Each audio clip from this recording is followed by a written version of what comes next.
छठ पूजा की शुरुआत हो चुकी है देश भर में। छठ पर्व का नाम आते ही एक आवाज़ दिल में गूंजती है, वो है शारदा सिन्हा जी की। शारदा सिन्हा जी की आवाज़ अब भले ही हमारे बीच में ना हो, पर उनकी धुन, भक्ति और मिठास हर छठ घाट पर आज भी गूंजती है। उन्हीं की दो विरासतें आज हमारे साथ मौजूद है। सबसे पहले तो छठ पर्व की आप दोनों को मंगल बधाई। थोड़ा सा मुश्किल वक्त आप दोनों के लिए ज़रूर होगा, क्योंकि आज पुण्यतिथि भी है शारदा सिन्हा जी की तिथि के अनुसार। जी जी नमस्कार। अंशुमन नमस्कार। सिन्हा और वंदना वंदना। सिन्हा दोनों की ओर से सभी को नमस्कार। आपने बिल्कुल सही कहा आलोक जी।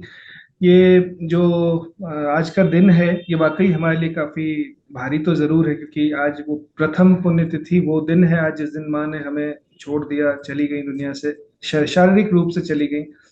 पर उनका व्यक्तित्व इतना बड़ा, इतना महान है, और जो कृत उन्होंने किए हैं अपनी गायकी के जरिए, तो उनके स्वर हमेशा गुंजायमान रहते हैं। अभी भी चारों तरफ उनकी आवाज सुनने को मिल रही है, इसलिए हम अपने आप को बहुत सौभाग्यशाली मानते हैं कि हम ऐसे माँ के बच्चे हैं जिनकी आवाज हम हमेशा सुनते रहेंगे। जी जी बिल्कुल। वंदना जी, आज सबसे पहला गाना, मतलब आपकी अपने आसपास भी आपने बहुत सुना होगा, लेकिन जो सबसे पहला स्वर आपने आज जो सुना है वो शारदा सिन्हा जी की आवाज़ में, वो कौन सा गाना है जो आज आपने सुना? सबसे पहले जब आंख खुली हमारी तो सबसे पहले उनका वो गीत बड़ा सुंदर जो मुझे बहुत प्यारा लगता है। आठ ही काठ के कोठरिया हो दीनानाथ, रूपे छान लागल केवाड़, ताही ऊपर चढ़ी सूत ले हो दीनानाथ, बाजी के बड़वा दहिले ठार, चदरा गाड़ी जब देख ले हो दीनानाथ, कोना संकट पड़ल तोहार।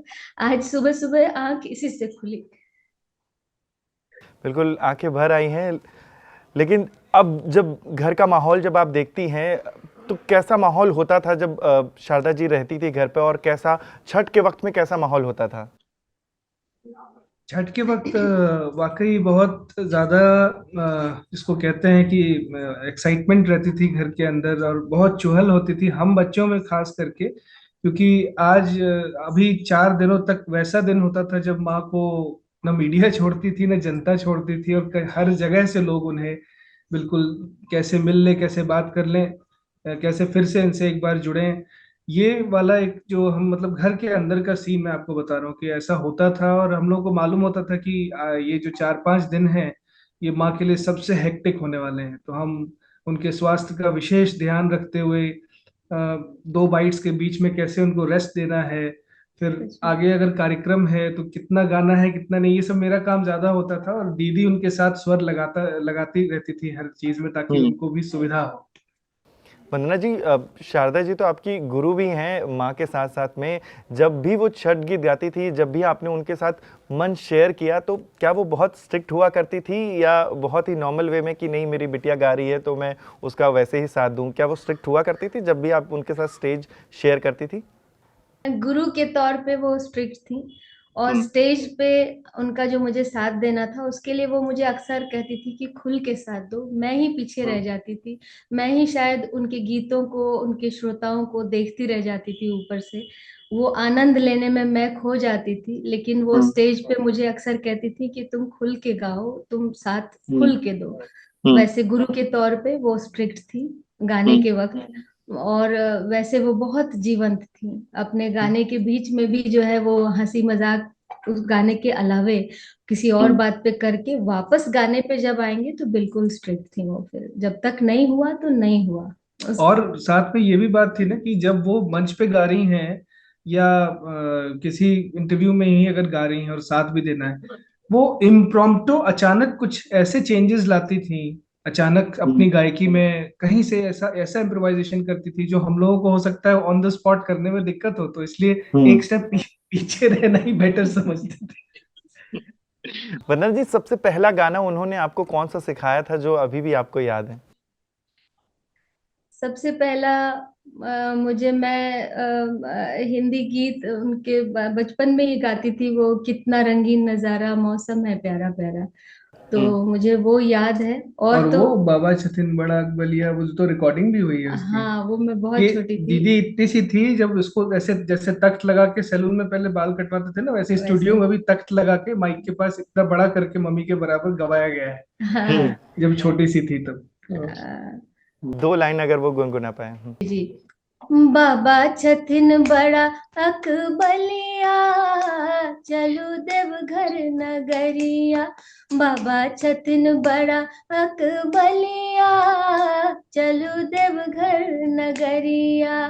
चंद पत्थर के मंदिर, चंदन के केवड़िया। पत्थर के मंदिर, चंदन के केवड़िया। सोने के लागल सिकड़िया, चलू देवघर नगरिया। बाबा छथिन बड़ा अकबलिया, चलू देवघर नगरिया। मुझे पता नहीं, आज शायद आप लोग बहुत बिजी रहे होंगे उनकी पुण्यतिथि की वजह से, लेकिन शायद आपने ये खबर पढ़ी या नहीं देखी या देखी हो। आज भारतीय रेलवे ने शारदा सिन्हा जी के उन गानों को उन स्टेशनों पर बजाया जहां से यूपी और बिहार की ट्रेनें जाती हैं। सोचिए अपने आप में कितनी बड़ी उपलब्धि है। मतलब मुझे गूज बम्स आ रहे हैं उन गानों को सुनते हुए भी। जब मैंने वो वीडियो देखा तो मुझे भी बड़ी मतलब कहते हैं ना कि खुद से प्राउड फील हो रहा था। बताइए, शिमला जैसे स्टेशंस पर जहाँ पर हिमाचल से लोग अपने बिहार अपने घर की ओर आ रहे थे, वो उन स्टेशनों पर शारदा सिन्हा जी के गीत बजाए गए। कैसे इसे देखती हैं आप? यूं तो छठ पर्व पे ऐसे ही लोगों को अपने घर वापस आने की इतनी ज्यादा उत्सुकता और वो रहती है, नॉस्टैल्जिया की जल्दी कैसे पहुंचे। ऊपर से जब माँ के गीत बजने लगते हैं ना, तो और ज्यादा उनको वो खिंचाव महसूस होता है। ये लोगों फैंस ने हमें ऐसा बताया है। और जो आप कह रहे हैं, इससे लगता है कि वो कितना भावुक दृश्य होगा देखना उसको। बहुत ही हमें गर्व महसूस होता है इस तरह के चित्रण को देख करके। बिल्कुल, ये ऑनर की बात है। और लोगों को जितनी उनको घर की पुकार जो है उनकी और ज्यादा बढ़ जाती होगी ये सुनकर। और हमें तो सोच कर लगता है कि अगर ऐसा होता और हम बाहर पढ़ते होते और हम अगर माँ के संतान नहीं भी होते, तो हमें भी वैसे ही खींचता घर का आना, उनकी आवाज वैसे ही याद दिलाती कि जल्दी चलो बस अब चलना है। आजकल की जो जनरेशन जो छठ गीत गाती है, जो उन परंपराओं को आगे बढ़ा रही है, उनको आप कैसे देखती हैं? उनके गाने आपको कैसे लगते हैं? ऑब्वियसली एक मिसाल के सामने वो थोड़े से कम तो रहेंगे ही रहेंगे, उनसे कंपैरिजन नहीं किया जा सकता, लेकिन आजकल की जो गीत आप देखती हैं उनमें वो मिठास नजर आती है आपको? जी, मुझे लगता है कि आज जितने लोग प्रयास कर रहे हैं वो सारे लोग बहुत अच्छी कोशिश कर रहे हैं। मतलब सब टूवर्ड्स ट्रेडिशनल बढ़ने की कोशिश कर रहे हैं, जो बहुत अच्छी बात है। मुझे ये देखकर खुशी होती है कि माँ ने अगर ऐसा कुछ पीछे छोड़ा है, तो आगे वाले जितने हमारे अभी के जनरेशन के सिंगर्स हैं, वो सब ढूंढ ढूंढ के ट्रेडिशनल गीतों को गाने की कोशिश कर रहे हैं, परंपरागत चीजों को ढूंढते हैं, गाते हैं और बहुत अच्छी कोशिश कर रहे हैं। तो इसमें मुझे और कुछ नहीं कहना। एक्सपेरिमेंटेशन हर दौर में होता आया है, बट अपने संगीत को सोलफुल बनाए रखना ये संगीतज्ञ का धर्म है, चाहे लोक संगीत हो या फिल्म का संगीत हो। जी बिल्कुल। छठ पूजा के मौके पर अगर माँ के नाम कुछ संदेश देना हो तो क्या कहेंगे आप दोनों? जी जी बिल्कुल। माँ का जुड़ाव मिट्टी से रहा, अपनी संस्कृति से रहा। और हमेशा वो कहती थी कि अपनी मूलता को के साथ ज्यादा छेड़छाड़ नहीं करना चाहिए, छेड़छाड़ करना अनुचित है। इसीलिए अपनी संस्कृति और अपनी मिट्टी को हमेशा बनाए रखने के प्रयास करना, जो करना है वो सब लोग अपने अपने माध्यम से करें, चाहे वो कला जगत में हो या फिर वो विद्या जगत में हो, विज्ञान जगत में हो। हर जगह से जो मूलता है उसको बचाना है, मूलता को नष्ट ना होने दें, ये उनकी हमेशा इच्छा होती थी। लेकिन प्रयोग धर्मिता को का उन्होंने कभी भी वो नहीं किया। मतलब उनको ये नहीं, उनका ये मानना नहीं था कि प्रयोग धर्मी नहीं होना चाहिए। प्रयोग धर्मिता बहुत जरूरी है। वो खुद एक बहुत प्रयोग धर्मी व्यक्तित्व की धनी महिला रही। और देखिए कि हमने जो अभी उनके ना रहते हुए भी 2025 में उन्हीं की आवाज में उनका गाना लॉन्च किया है, छठ मैया के दरबार। और उस गाने की खासियत यही है कि ट्रेडिशनल आवाज माँ की है, गायकी उनकी वही ट्रेडिशनल है, और जो हम्म। अरेंजमेंट उसमें दिया गया है वो कंटेम्प्रेरी समय का दिया गया है। लेकिन सम कुल गाने का ऐसा है कि वो न न न मिट्टी से रिश्ता टूटता है, और न ही आप आधुनिकता में इतना डूब जाते हैं कि आपकी मूलता खत्म हो जाए। तो ये बैलेंस मेंटेन करके इस ट्रैक को इस बार हमने लॉन्च किया है, और ये उपहार है। शारदा जी की आवाज अब सुनने नहीं मिलेगी ऐसा ही लोग सोचते थे, पर हम्म। हमने प्रयास किया और उनकी रिकॉर्डेड ऑडियो को फिर से रिक्रिएट करके सबके सामने 2025 में छठ मैया के दरबार हम लेकर के आए हैं। दीदी जरूर आपको दो लाइन सुनाएंगी वो। जी जी। छठ मैया के दरबार सजल सत्कार में, बरतिन के पुकारो रहल, बरतिन के पुकारो रहल, बरतिन सुर में लाए, छठ मैया के महिमा गाए। बरतिन सुर में लाए, छठ मैया के महिमा गाए। घाटे घाटे गूंजे हो, घाटे घाटे गूंजे छठ गीतन के सार में, बरतिन के पुकारो रहल, बरतिन के पुकारो रहल। इस इंटरव्यू की शुरुआत पे मैंने विरासत की बात की थी। विरासत से ये क्योंकि वंदना जी आपका अब सारा लुक जो है वो एकदम शारदा सिन्हा जी जैसा ही अब लगने लगा है। लोग एकदम से वैसी ही छवि आपके अंदर अब देखने लगे हैं, वैसा ही अंदाज, वैसे ही साड़ी पहनने का अंदाज, वैसे ही बिंदी। मैंने जहाँ तक सुना है, जहाँ तक जाना है कि आप अभी भी उनकी साड़ियाँ पहनती हैं, तो क्या ऐसा सच में है? और अपने जीवन में, अपनी निजी जीवन में कैसे आप शारदा सिन्हा जी के उन भावों को लेकर आती हैं? जी, मैं तो ये, एक तो मैं उनकी भक्त हूँ, शिष्य तो हूँ ही, एडमायरर रही हूँ। तो उनका तैयार होना, उनका सजना संवरना सब मुझे बहुत आकर्षित किया है। तो अपने गुरु की तरह बनने की हर प्रयास मैंने, हर वो उसको एडमायर करने का कोशिश किया। तो शायद वो कहीं अनजाने में ही सही, लेकिन आ गया है ऐसा। मैंने उसको पसंद किया है, और अपने निजी जीवन में भी मैं उनकी सारी बातों का ध्यान रखती हूँ। जैसे वो बहुत ही ज्यादा सहज थी, ग्राउंडेड थी, तो मैं भी वो प्रयास करती हूँ कि माँ होती तो माँ कैसे कहती, ये क्या करती इस वक्त। तो मैं वो सारी चीजों को अब और ज्यादा याद करती हूँ, और उनके जैसा दिखना ये मेरा सौभाग्य है। इसके लिए मैंने इतनी ज्यादा कोशिश नहीं की है। नहीं, माँ भी जी बहुत सहज रही अपने जी जीवन में। मतलब एक आप देखेंगे कि बड़ी सेलिब्रिटी हो जाने के बाद आदमी का जो एक खेमा होता है, तो जब आप चलते हैं तो आपका कारवां बड़ा हो जाता है।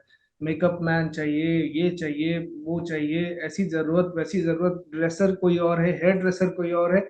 इस तरह का सेट, एक आर्टिस्ट का सेटअप होता है। और माँ इतनी सहज रही। तो मैं आपकी बातों में से एक बात निकाल के ये बात कह रहा हूँ कि ये उनकी जैसी दिखना, उनके जैसा आवरण इनका पहनना, इस इन सब का एक कारण है कि माँ इतने बड़े जत्थे को लेके नहीं चलती थी, वो बस अपनी बेटी को लेके चलती थी।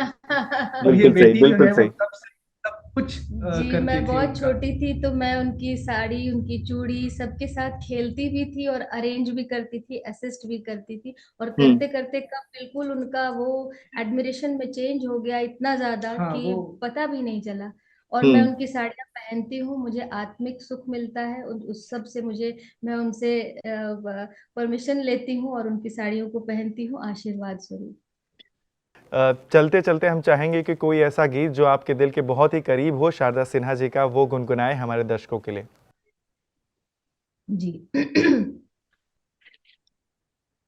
पहिले पहिले हम कैनी, छठी मैया बरत तोहार, छठी मैया बरत तोहार। करिहा क्षमा छठी मैया, भूल चूक गलती हमार, भूल चूक गलती दी हमार, गोदी के बालकवा के दीहा, छठी मैया ममता दुलार, छठी मैया ममता दुलार, पिया के सनहिया बनैहा, मैया दीह सुख सार, मैया दीह सुख सार।